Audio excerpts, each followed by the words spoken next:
चर्चा न्यूज। साथियों नमस्कार, मैं सुरेश कुमार, आप देख रहे हैं जिला टॉप न्यूज। इस समय जनपद अयोध्या में जो मिल्कीपुर उपचुनाव का आजाद समाज पार्टी के राष्ट्रीय अध्यक्ष है, पूरा कवरेज दिखाएंगे।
दुश्मन है यार करार हो, 24 घंटा सेवा में तैयार हो। दुश्मन है यार करार हो, 24 घंटा सेवा में तैयार हो। बिछड़ा कभी तो वन के मिले इनके प्यार हो।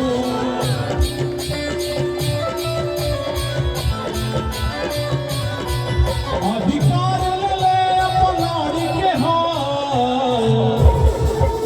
बिना डर के हो, खड़ा लड़ के हो, भीमसेन आई रावण बिना डर के हो, खड़ा लड़ के हो, भीमसेन आई रावण के हो।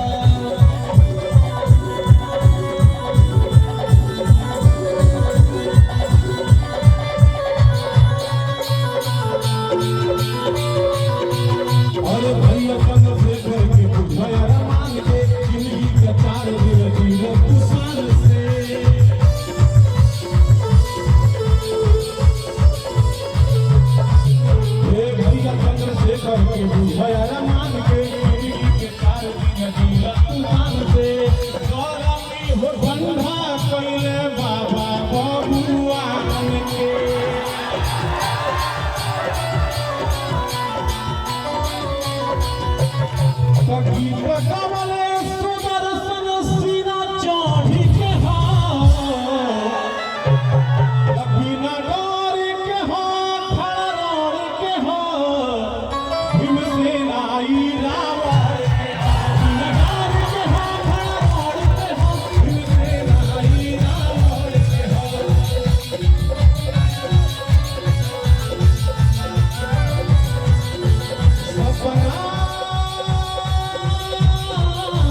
भाई हो चंद्रशेखर, भाई हो चंद्रशेखर। जय भारत, जय संविधान। हेलो चंद्रशेखर जी, संघर्ष करो, हम आपके साथ हैं।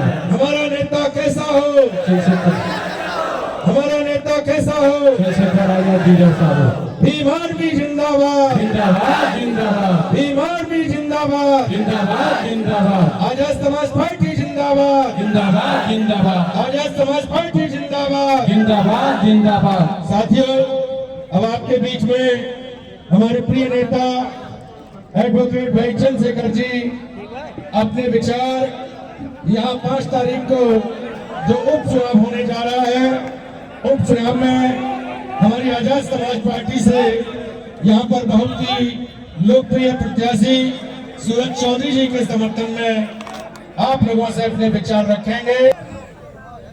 सम्मानित प्रदेश अध्यक्ष जी, आज मिल्कीपुर विधानसभा में हमारे लोकप्रिय प्रत्याशी भाई सूरज चौधरी जी की इस चुनावी सभा में मुझे आने का मौका मिला। पार्टी टीम की तरफ से आज का मेरी ड्यूटी यहां लगाई गई थी प्रचार की। इसके लिए मैं भाई सूरज जी का, यहां की जिले मंडल की टीम का बहुत बहुत धन्यवाद करता हूं। मैं अपनी बात को शुरू करने से पहले सभी धर्मों में जन्मे सभी संतों, गुरुओं और महान पुरुषों को भी नमन करता हूं। ये मिल्कीपुर के चुनाव का इंतजार हमें बहुत दिन से था कि मिल्कीपुर में चुनाव होगा और हम उस चुनाव में भाई सूरज चौधरी जी को दमखम से लड़ाएंगे। हालांकि मैंने कम समय दिया, लेकिन हमारी पार्टी के सभी सम्मानित नेतागणों ने, हमारे जिले, विधानसभा मंडल, प्रदेश की टीम ने यहां लगातार मेहनत की है। इसलिए मुझे भरोसा है कि मिल्कीपुर का चुनाव आजाद समाज पार्टी बहुत बड़े अंतर से जीतेगी, ऐसा मेरा विश्वास है। क्योंकि भाई सूरज चौधरी लंबे समय से, विगत 15 सालों से इस मिल्कीपुर विधानसभा के लिए दिन रात मेहनत कर रहे हैं। आज भी इतना ऐतिहासिक जन समूह आप लोग यहाँ इस जन समूह के रूप में उपस्थित हुए हैं। हमारी बाईं तरफ हमारी माताएं बहनें बैठी हैं, सामने नौजवान शक्ति और सम्मानित बुजुर्ग बैठे हैं, प्रिय भाई बैठे हैं, मंच पर पार्टी संगठन के सम्मानित नेतागण बैठे हैं, मीडिया के भाई और पुलिस के साथियों का भी भरपूर सहयोग मिल रहा है। सम्मानित साथियों, अभी आपके बीच में एक घटना घटी कि एक हमारे सेना के जवान को अपनी पीड़ा रखनी पड़ी। हालांकि आप ये जानते हैं कि हम सभी की समस्याओं को उठाने का काम करते हैं। ये मुझसे पटना में मिले थे, मैंने इनसे कहा था कि जब सेशन चलेगा मैं आपकी समस्या को सरकार के सामने जोर शोर से उठाऊंगा। लेकिन क्योंकि अभी सेशन शुरू नहीं हुआ, 31 तारीख से सेशन चलेगा, तो मैं पूरी कोशिश करूंगा कि इनकी समस्या को उठाया जाए। हालांकि ये हमसे बड़ी उम्मीद करते हैं, ये इसलिए हमारी रैली में पुणे चले आए कि हमें याद दिलाया जा सके कि भाई इनकी बात को उठाना है। लेकिन ये नहीं जानते कि हमें तो हर चीज याद रहती है, हमें तो हर गरीब, किसान, कमजोर, नौजवान, महिलाओं, बुजुर्गों और प्रदेश की हर समस्या में हमारा ध्यान रहता है। और रोज मीडिया के माध्यम से उन बातों को हम लोग कहते भी रहते हैं। आज जब मैं यहाँ पहुंचा हूँ तो आप और मैं जानते हैं कि उत्तर प्रदेश में किस तरह के हालात हैं, उत्तर प्रदेश में किस तरह के हालात बने हुए हैं। उत्तर प्रदेश में कल प्रयागराज में जहां महाकुंभ हो रहा है, वहां भगदड़ मच गई। भगदड़ मचने से कई लोगों की जान चली गई, बहुत सारे लोग घायल हैं, अस्पतालों में बेड नहीं है, दवाइयां नहीं है। मुख्यमंत्री जी अपनी नाकामी छिपाने के लिए मीडिया को डांट रहे हैं, पुलिस प्रशासन को डांट रहे हैं। हालांकि हमें लगता था कि भाई ये कुंभ जो है 12 साल बाद, इस बार जब नाम बदल दिया था, इलाहाबाद से प्रयागराज कर दिया था, तो अब शायद हालात बदल गई होंगी। लेकिन ये सच नहीं है, नाम बदलने से हालात नहीं बदलते, इच्छा शक्ति करके हालात बदले जा सकते हैं। सरकार की इच्छा शक्ति ही हालात बदलने की नहीं है। आज हम मिल्कीपुर में हैं, आप बताओ इस मिल्कीपुर में 60-70% मकान कच्चे हैं या नहीं है? बताओ अपने आप। ये किसकी देन है? यहाँ किसकी सरकार है? 7 साल से कौन मुख्यमंत्री है? उनसे पहले कितने मुख्यमंत्री रहे? आप ये बताओ, जिन्होंने आजादी के 75 साल बाद भी आपके कच्चे मकान नहीं देखे, आपका भूखा पेट नहीं देखा, बेरोजगारी से आपको तड़पते नहीं देखा, रोटी के लिए मोहताज नहीं दिखा, बिना इलाज और पैसे की कमी कारण मरते नहीं देखा, उनको क्या फर्क पड़ता है कि आप जियो या मरो? यहाँ चुनाव हो रहा है, सारी पार्टियां लड़ रही हैं, वो भी लड़ रही जिनकी सरकार है और जिनके पहले एमएलए थे वो भी लड़ रहे हैं। लेकिन आप कहाँ हो इस भीड़ में? कभी कोई जीतता है, कभी कोई जीतता है। आप कब जीते? आपकी बात कब हुई? आपकी आवाज किसने उठाई? सरकार पे सारे अधिकार हैं, सरकार पे सारी शक्ति है। अगर चाहते तो 3 महीने में यहाँ के सारे मकान पक्के हो जाते, यहाँ रोजगार के साधन खड़े हो जाते, इंडस्ट्रियल एरिया लग जाता, यहाँ के लोगों को वहाँ चौक पे जाके मजदूरी नहीं करनी पड़ती, वहाँ जाके बिकने के लिए नहीं जाना पड़ता। लेकिन सरकार की इच्छा शक्ति नहीं है, और इच्छा शक्ति आज की बात नहीं है, इच्छा शक्ति तो सदियों से नहीं रही। अगर सदियों से इच्छा शक्ति रही होती तो इस देश में बाबा साहब अम्बेडकर को अपनी पार्टी नहीं बनानी पड़ती। इस देश में तमाम पार्टी के होते, बाबा साहब अम्बेडकर ने अपनी पार्टी बनाई, और पार्टी बना के समाज को संदेश दिया कि जिनका दल होता है उनमें बल होता है, और जिनमें बल होता है उनकी समस्याओं का हल होता है। अगर आप अपनी समस्या का हल चाहते हैं तो आपको अपना दल और अपना बल बनाना पड़ेगा। दल बनके तैयार है, नगीना के लोगों ने दल में ताकत भी झोंक दी है। इस बार बारी मिल्कीपुर की है, मिल्कीपुर वाले भी इस बार ताकत झोंक दो, फिर आप देखना जिस तरह पार्लियामेंट में चंद्रशेखर आजाद आपकी आवाज उठाते हैं, उसी तरह लखनऊ की विधानसभा में सूरज चौधरी दहाड़ दहाड़ के आपके क्षेत्रों के लिए लड़ने का काम करेंगे। इस क्षेत्र में न सड़कें अच्छी, न बिजली पानी की व्यवस्था अच्छी, न कोई पूछने वाला है, और जिस तरह से निजीकरण हो रहा है, मुझे नहीं लगता कि अगले 10 साल बाद कोई सरकारी नौकरी भी रहेगी। 400-500 रुपए की मेहनत मजदूरी करके आप मुख्य धारा में नहीं जुड़ सकते हो। मेरे लोगों जो मजदूरी कर रहे हैं उनको देख लो, घर बनाने में उनके जूते खिस गए हैं। मुख्य धारा में जुड़ने के लिए आपको रोजगार चाहिए, पक्की नौकरी चाहिए, आपको लोन ले मिलना चाहिए जिससे आप उद्योग धंधे लगा सको, आपको अच्छी शिक्षा मिलनी चाहिए, अच्छा हेल्थ सिस्टम यहाँ बनना चाहिए। लेकिन मैं जानता हूँ ये सरकार समझती है कि अगर हेल्थ सिस्टम अच्छा हुआ तो ये जो प्राइवेट हॉस्पिटल है, यहाँ जो महंगा महंगा इलाज हो रहा है वो इलाज कोई नहीं लेगा। जब सरकारी अस्पताल में अच्छा इलाज आ जाएगा तो लोगों की जेब कैसे काटोगे? एक तो महंगाई का दौर, ऊपर से बड़े बड़े प्राइवेट स्कूल, गरीब तो जाता सरकारी स्कूल में जहाँ पढ़ाई के नाम पे खाना पूर्ति है, और अमीर जाता है प्राइवेट स्कूल में जहाँ अच्छी पढ़ाई हो रही है। यानी कि गरीबों के आगे बढ़ने के सारे रास्ते सरकार बंद कर रही है, और आरक्षण आरक्षण आरक्षण की बात रोज करते रहते हैं। क्या करेंगे आरक्षण का जब पक्की नौकरी नहीं होगी? क्या करेंगे आरक्षण का जब सरकारी नौकरी नहीं होगी? आज तो पिछड़े वर्ग के लोग, बहुत बड़ी आबादी यहाँ रहती है, पिछड़े वर्ग के लोग अपने दिल पे हाथ रख के पूछे कि इन सरकारों ने आपको क्या दिया है? जिनकी 52% आबादी थी उनको 52% हिस्सेदारी मिलनी चाहिए थी, 52% आबादी को 12, 14, 15% हिस्सेदारी भी सही तरह नहीं मिल रही, और कोई पूछने वाला नहीं है। पहले पुलिस की भर्ती आती थी, टीचर की भर्ती आती थी, पटवारी सेक्रेटरी की भर्ती आती थी, फोर्थ क्लास की चपरासी की भर्ती आती थी। आज तो अगर कोई आता है तो बस हमारी आहे और हमारा दर्द जो हम एक दूसरे से सुनते हैं, कोई पूछने वाला नहीं है। मैं तो धन्यवाद दूंगा सूरज चौधरी का कि विगत 15 सालों से वो इस क्षेत्र की सेवा कर रहे हैं। हालांकि बड़ी बड़ी पार्टियों ने उनको नकार दिया, बड़े पैसे वाले साधन वाले लोगों ने उनकी अहमियत को नहीं समझा, लेकिन आजाद समाज पार्टी मेहनत करने वाले लोगों की कदर करती है, लड़ने वाले लोगों की कदर करती है। इसलिए हमने तय किया कि भाई सूरज चौधरी जी को हम लोग मौका देंगे, और सूरज चौधरी जी यहाँ से जीत के अगर जाएंगे तो आपकी आंखों में आंसू नहीं आने देंगे, आपकी आवाज उठाने का काम करेंगे। मैं जो आपसे कह रहा था, जब मैंने इस बार कुंभ पे कुछ बात कही थी तो मेरी बात को इधर उधर किया गया, लेकिन आज तो महामंडलेश्वर बोल रहे हैं कि प्रशासन के निकम्मेपन की वजह से, सरकार के निकम्मेपन की वजह से ये घटनाएं हुई है। आज सरकार के पास उनका जवाब है। मैंने तो कहा था बन चंगा तो कटौती में गंगा, यानी कि जिसका मन साफ सुथरा है उसे कहीं जाने की जरूरत नहीं है। लेकिन आप बताओ, आप तो नारा देकर बुला रहे थे कि आ जाओ आ जाओ, अमृत वर्षा हो रही है, लेकिन जब ये गरीब अमृत वर्षा में गए तो इनकी जान की रक्षा भी नहीं कर पाए। मैं मीडिया के माध्यम से कहना चाहता हूँ, ये हत्याएं हैं और इनकी हत्या का दोषी सरकार है, मुख्यमंत्री है। मुख्यमंत्री को जवाब देना चाहिए कि उनके कुप्रबंधन की वजह से इतने लोगों की जान गई।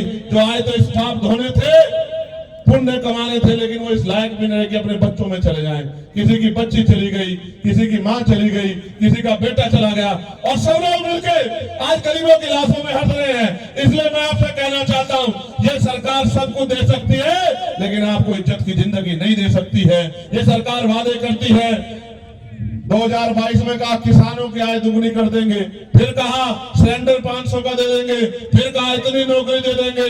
अगर मैं याद गलत नहीं हूं तो अभी प्रयागराज में यूपीएससी के बाद कितने बच्चे आंदोलन कर रहे थे, 4 दिन तक एक नौकरी नहीं दी मुख्यमंत्री ने।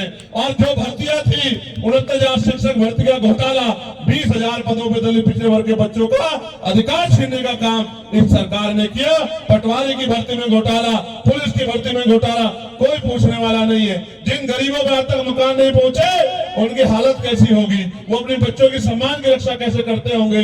जिनका रोजगार नहीं पहुंचा वो खाते क्या होंगे और वो अपने घर को चलाते कैसे होंगे। क्या गरीब हमेशा गरीब रहेगा?